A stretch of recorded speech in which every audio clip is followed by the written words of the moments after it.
امیر المومنین حضرت سیدنا عثمان غنی رضی اللہ تعالی عنہ جب کسی کی قبر پر تشریف لاتے تو اس قدر روتے کہ آپ رضی اللہ تعالی عنہ کی داڑھی مبارک تر ہو جاتی۔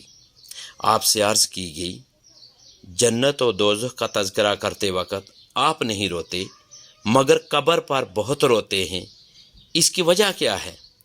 فرمایا، میں نے نبی اکرم نور مجسم شاہ بنی آدم صلی اللہ علیہ وآلہ وسلم سے سنا ہے کہ قبر آخرت کی سب سے پہلی منزل ہے۔ اگر صاحب قبر نے اس سے نجات پائی تو بعد کا معاملہ اس سے آسان ہے، اور اگر اس سے نجات نہ پائی تو بعد کا معاملہ زیادہ سخت ہے۔ دیکھیں، حضرت عثمان غنی رضی اللہ تعالیٰ عنہ بہت بڑی شخصیت ہے، جامع القرآن ہیں، اور آپ کا لقب ذوالنورین ہے۔ اس لیے ہے کہ ان کے نکاح میں رحمت کونین صاحب کعبہ قوسین حضور تاجدار کائنات صلی اللہ علیہ وآلہ وسلم کی یکے بعد دیگرے دو شہزادیاں تھیں۔ انہیں دنیا ہی میں قطعی جنتی ہونے کی بشارت مل چکی تھی، اور ان سے معصوم فرشتے حیا کرتے تھے۔ اس کے باوجود قبر کی ہولناکیوں اور اندھیریوں کے بارے میں بے انتہا خوفزدہ رہا کرتے تھے۔ خوف خدا کے غلبہ کے موقع پر ایک بار ارشاد فرمایا کہ اگر مجھے جنت اور جہنم کے درمیان لایا جائے اور یہ معلوم نہ ہو کہ ان دونوں میں سے کس میں جاؤں گا تو میں وہیں راکھ ہو جانا پسند کروں۔ افسوس صد افسوس، ہمارے دلوں پر گناہوں کی تہیں جم چکی ہیں، حالانکہ یقینی طور پر معلوم ہے کہ موت آ کر رہے گی، عین ممکن ہے آج ہی آ جائے اور ہم قبر میں اتار دیے جائیں۔ یہ بھی جانتے ہیں کہ رات کو بجلی فیل ہو جائے تو دل گھبراتا ہے اور اندھیرا کاٹ کھاتا ہے، اس کے باوجود قبر کے ہولناک اندھیرے کا کوئی احساس نہیں۔ امیر المومنین حضرت سیدنا عمر فاروق اعظم رضی اللہ تعالیٰ عنہ قطعی جنتی ہونے کے باوجود خوف خداوندی سے لرزاں و ترساں رہا کرتے تھے۔ ایک بار غلبہ خوف کے وقت آپ نے تنکا ہاتھ میں لے کر فرمایا، کاش میں یہ تنکا ہوتا۔ آپ فرمایا کرتے، کاش مجھے پیدا ہی نہ کیا جاتا، اور کبھی آپ کہتے، کاش میری ماں ہی مجھے نہ جنتی۔ یہ کون ہستی ہیں؟ یہ فاروق اعظم رضی اللہ تعالیٰ عنہ ہیں، جو کبھی فرماتے کہ کاش میں دنیا میں پیدا ہی نہ ہوا ہوتا، اور دیکھیں کہ قبر و حشر کا سب غم ختم ہو گیا ہوتا۔ آپ یہ فرماتے۔ دیکھیں، یہ عارضی اور فانی دنیا ہے۔ آج دیکھیں کہ افسوس ہم صدموں سے بھرپور موت کی تیاری سے یکسر غافل ہیں۔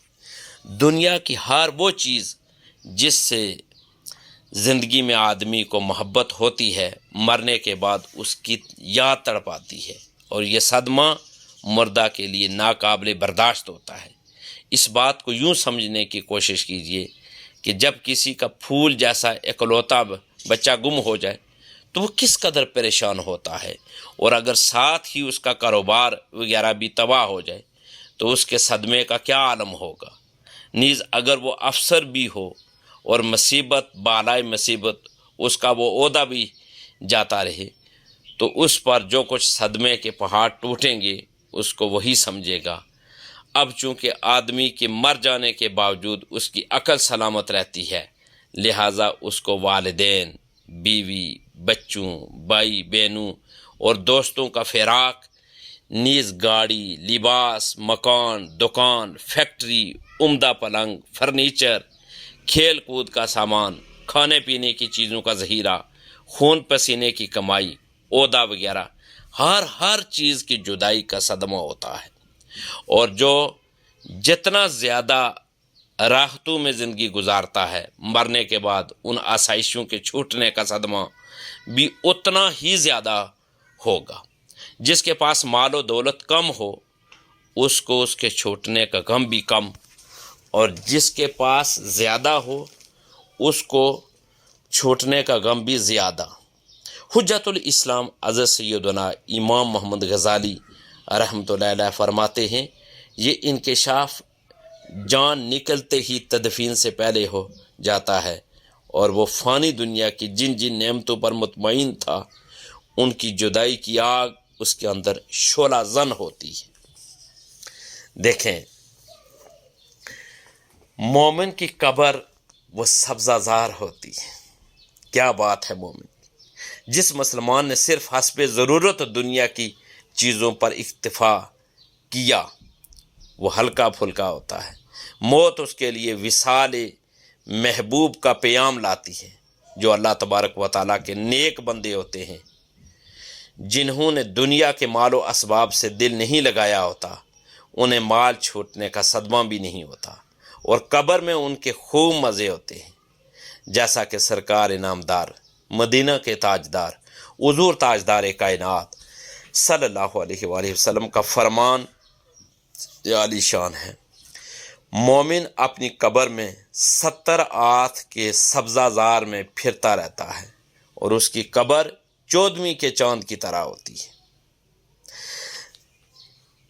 دیکھیں، حضرت سیدنا مسروق رضی اللہ تعالی عنہ فرماتے ہیں، مجھے کسی پر اس قدر رشک نہیں آتا جس قدر قبر میں جانے والے اس مومن پر رشک آتا ہے جو دنیا کی مشقت سے راحت پا گیا اور عذاب سے محفوظ رہا۔ دیکھیں، یہ دنیا بہت عارضی ہے، ہم سب اس دنیا کو چھوڑنے والے ہیں، اور ہم سب آخرت کو جانے والے ہیں۔ یہ دنیا بہت جلد ہم سے چھوٹنے والی ہے، ہم ہی اس کو چھوڑنے والے ہیں، اور آخرت میں جو ہمیشہ والی زندگی ہے اس کے ساتھ ملنے والے ہیں۔ دیکھیں، بڑی عید آ رہی ہے جسے عید الاضحیٰ بھی کہتے ہیں۔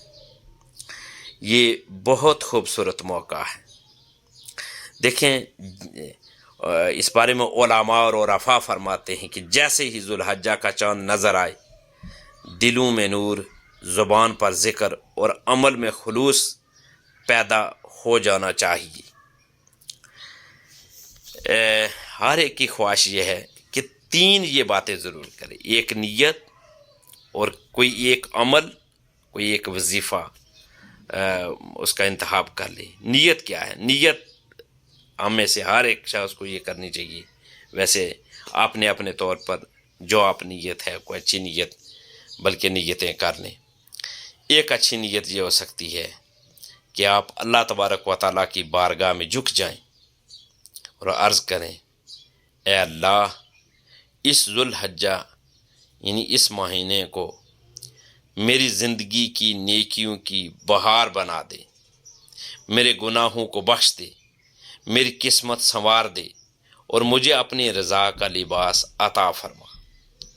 دل سے نیت کریں کہ میں اس ماہ میں اللہ کو راضی کرنے کی پوری کوشش کروں گا۔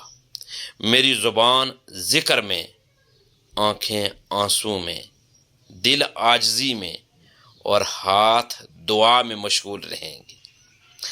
ایک عمل یہ ہے کہ پہلے عشرہ ذو الحجہ کے روزے، یعنی خاص طور پر آپ 9 ذو الحجہ کا روزہ رکھنے کی نیت کر لیں۔ ذو الحجہ کے پہلے 10 دنوں میں کیے گئے عمل اللہ کو سب سے زیادہ محبوب ہیں، لہذا جتنے نیکی کے کام ہیں وہ ان 10 دنوں میں ضرور کریں۔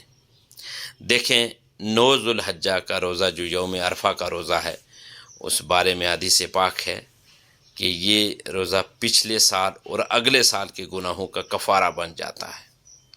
ایک خاص وظیفہ بھی آپ کر سکتے ہیں، یا فتاح ہو، یا رزاق ہو، یا نور ہو، یا قدوس ہو، یہ اسماء الہی چاند رات کو سچے دل سے 313 بار پڑھیں، پھر 3 بار یہ دعا مانگے، اللہم افتح لی ابواب رحمتک وارزقنی من حیث لا احتسب، کہ اے اللہ میرے لیے اپنی رحمت کے دروازے کھول دے اور مجھے ایسی جگہ سے رزق دے جہاں سے مجھے گمان بھی نہ ہو۔ انشاءاللہ تعالیٰ العزیز اگر آپ یہ 3 کام نیت، روزہ اور وظیفہ خلوص دل سے کریں گے تو انشاءاللہ قسمت کھلے گی، نصیب سنورے گا، رزق بڑھے گا، دعائیں قبول ہوں گی۔ اللہ تبارک و تعالی ہمیں زیادہ سے زیادہ نیک اعمال کرنے کی توفیق اور ہمت عطا فرمائے، ہمیں اچھے اعمال کرنے کی توفیق دی۔ دین کی بات پھیلانا صدقہ جاریہ ہے، ثواب کی نیت سے ویڈیو کو شیئر ضرور کیجیے۔ جزاک اللہ۔